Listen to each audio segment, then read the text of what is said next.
좋았어요. 구다일주입니다. 오늘은 제가 최근에 봉준호 감독님의 신작인 미키 17을 한번 보고 왔거든요. 그래서 오늘은 미키 17에 나오는 베이비 크리퍼를 한번 깎아볼게요. 그래서 오늘의 준비물은 베이비 크리퍼 색깔과 비슷한 비누, 30도 아트 나이프, 유성 매직, 촉촉한 물티슈, 아크릴 물감과 붓을 준비해주시면 됩니다. 그럼 한번 시작해볼게요. 저 베이비 크리퍼의 색상을 어떻게든 비슷하게 보고 싶어서 보물창고 같은 그런 옛날 마트에서 각종 떼비누를 사왔는데요. 이렇게 된 거는 안에 색깔을 알 수가 없어서 한번 까볼게요. 최대한 회색 비슷했으면 좋겠다.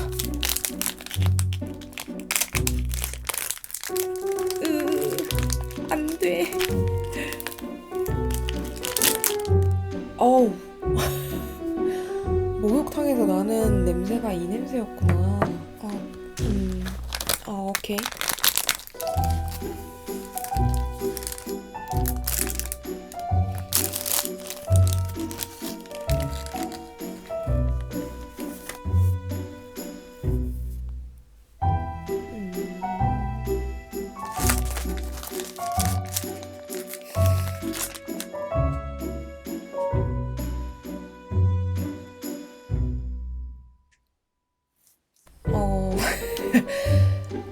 속이 너무 메스꺼려서 말을 못하겠네. 생각보다 향이 너무 세서 자꾸 토할 것 같거든요.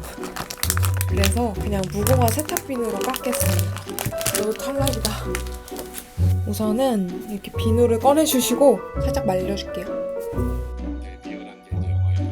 So this is the plushie version, but we have the real one on the floor. Very important character. Yeah, the name of Do I have to give this back? 다시 돌려드릴게요. 우선 인터뷰에 나온 베이비 크리퍼 인형의 모습을 보면서 어느 정도 정면과 측면의 이미지를 따랐고요. 이거를 비누에 옮깁니다.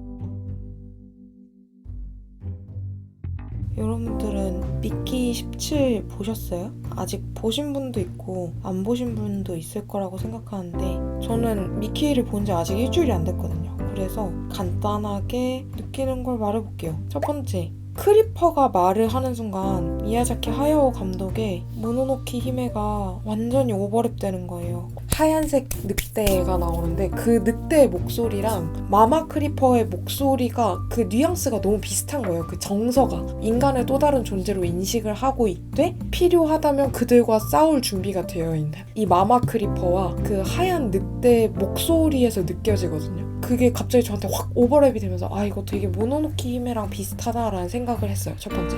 그리고 두 번째, 지브리 스튜디오에 나오는 바람계곡 나우시카. 바람계곡 나우시카에도 이 크리퍼 같이 생긴 생명체가 나와요. 오무라고 하는 콩벌레 더하기 거미 같은 생명체가 나오거든요. 그래서 그 두 영화가 막 머릿속에 엄청 스쳐 지나갔어요. 마지막 세 번째, 디테일이 미쳐버렸다. 유머를 소매 넣기 이런 식으로 넣어놔요. 예를 들어서 미키라는 존재가 있어요. 걔 직업은 실험을 당하고 죽고 다시 몸이 프린트되고 정신 데이터를 붙여넣기를 해가지고 계속 반복이 돼요. 그런데 그 와중에 그 미키의 몸이 이제 여기 기계가 있으면은 여기서 쥐 이렇게 프린트가 되는데 여기에 받침대가 없으니까 이렇게 막 몸이 이렇게 막 처지는 인간의 존재를 숭고하고 소중한 걸로 여기는 게 아니라 완전 다시 쓰는 소모품? 물건 이 정도로 대하는 태도가 나오거든요. 이제 그게 유머인 거죠. 저는 영화를 볼 때면은 항상 그 영화의 대본이 읽히는 것 같은 기분이 들거든요. 미키의 친구가 있어요. 근데 이거 말하면 스포일러니까 그냥 스포일러를 붙이고 설명을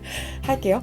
미키의 친구가 있는데 그 친구가 살인 청부업자한테 당하기 싫어가지고 우주로까지 도망을 쳤다가 결국 그 살인 청부업자 고리대금업자의 그 부하를 죽여요. 그래서 그 나레이션으로 말이 나오는데 미키의 친구는 결국 항상 그랬듯이 그의 부하를 죽였다. 단 그 부하의 귀 한쪽을 빼고 결국 그를 죽여버렸다. 이런 나레이션이 툭 나오는데 그만큼 처절하게 싸웠다는 의미겠지만 사실 그렇게까지 그 플롯에 엄청 중요하다고 생각을 안 하거든요. 하지만 소소한 소스 같은 되게 실감날 것 같은 그런 요소들을 영화 곳곳에 박아놓았어요. 아, 이래서 사람들이 봉테일이라고 하는구나. 예전에는 이게 봉테일이 왜 봉테일이라고 하는지 몰랐거든요. 근데 이번에 미키 17을 보면서 이래서 사람들이 봉테일 하는 거구나.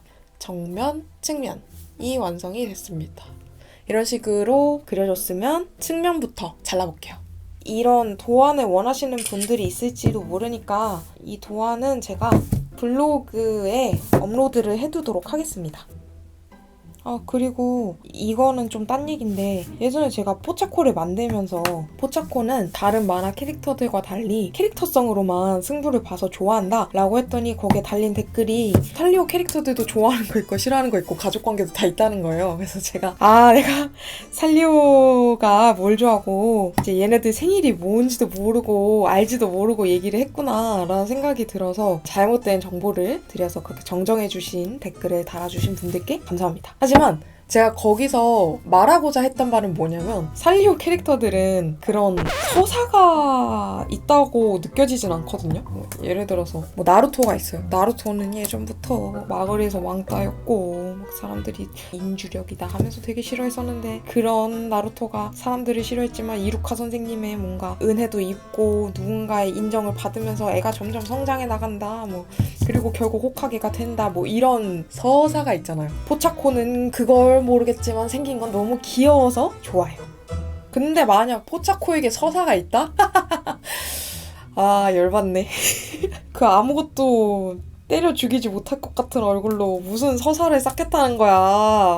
서사를 쌓으려면은 생긴 게 좀 애가 복잡하게 생겨야 서사를 쌓지. 베르세르크 봐. 같이 얼굴을 보면 애가 서사가 있다 못해 아주 한이 서리게 생겼는데 포차코처럼 댕청한 얼굴로 무슨 서사를 쌓겠다는 거야. 근데 만약 서사가 있다면 댓글로 한번 달아주세요. 웃길 것 같아. 지금 한번 상상해서 해볼까? 옛날 옛적에 포차코라는 귀가 까만색인 강아지가 살았습니다. 포차코는 귀는 까맣지만 몸통은 하얀 강아지였는데요. 그러다 보니까 회색 강아지도 포차코를 좋아하지 않았고 검정 강아지도 포차코를 인정하지 않았고 하얀 강아지도 포차코가 이상하게 생겼다고 왕따를 당했다고 합니다. 엉엉 울던 포차코는 난 왜 이렇게 태어났을까? 라며 스스로의 존재에 대한 고민을 많이 하기 시작했죠. 그렇게 사춘기가 지난 포차코는 어느 날 문득 깨닫게 됩니다.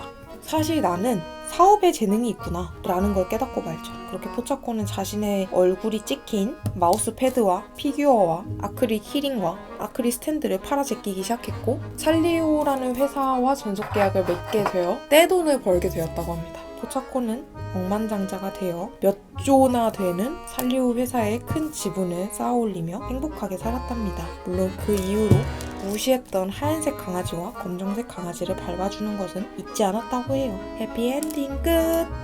어때요? 이 정도 서사면 솔직히 뇌리에 나올 만하다. 인정?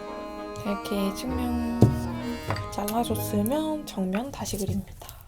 여러분들은 이거 봤을 때 딱 보면 뭐 같나요? 진짜 아무리 열심히 봐도 콩벌레로밖에 안 보였는데 이게 콩벌레가 아니라 크루아상이라고 하더라고요. 그래서 영화 중간에도 대사가 나와요. 초콜릿에 빠진 크루아상 같은 놈들을 어떻게 좀 해봐! 이런 대사가 나오는데 나는 이게 완전히 그 콩벌레인 줄 알았지. 외국에는 콩벌레가 저렇게 크고 괴물같이 생겼구나 이런 생각만 하고 있었는데 아니었던 거임. 콩벌레가 아니었던 거임. 그 와중에 저의 베이비 크리퍼는 매미 유충이 되어가고 있어요. 너무 짤뚱하게 깎았어.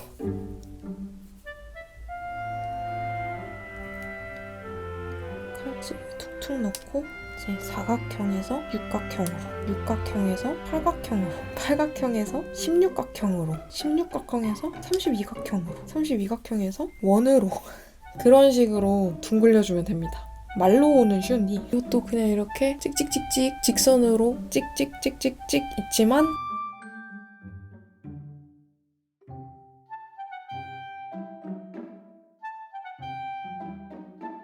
동글동글하게 밥알처럼 표현이 됐습니다.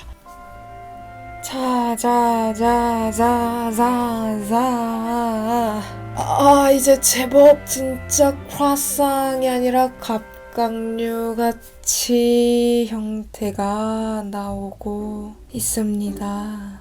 약간 지쳤어.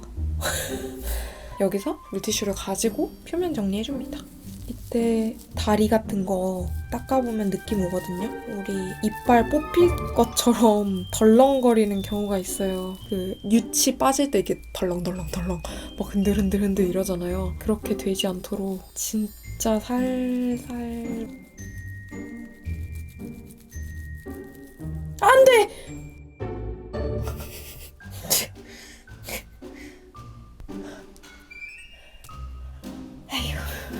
자, 이렇게 해서 번데기 같지만 이렇게 디테일 넣어줬고요.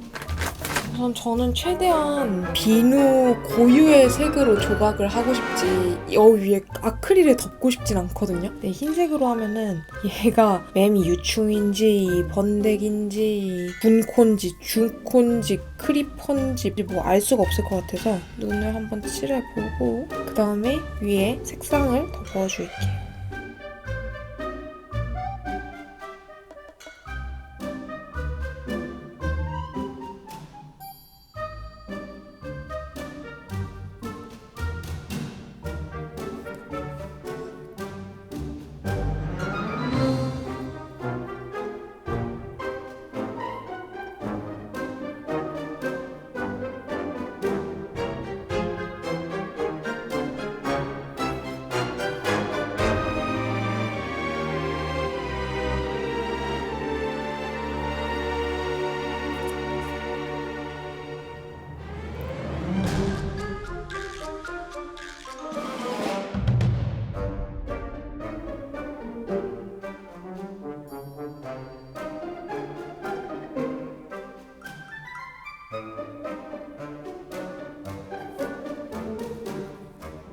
그렇게 아크릴 물감으로 채색까지 해주고 나면 세탁 비누로 만든 베이비 크리퍼 완성입니다.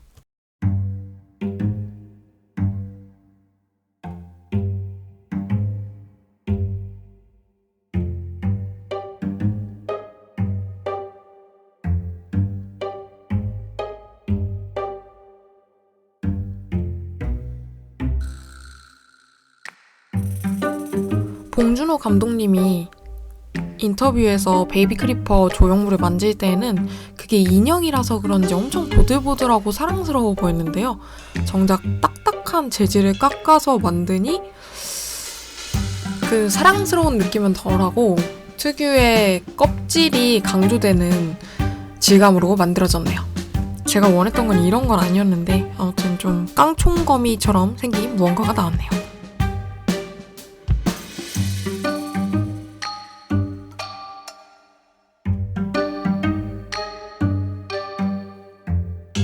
그럼 여기까지 영상 시청해주셔서 감사하고 다음에 또 다른 영상으로 만나요.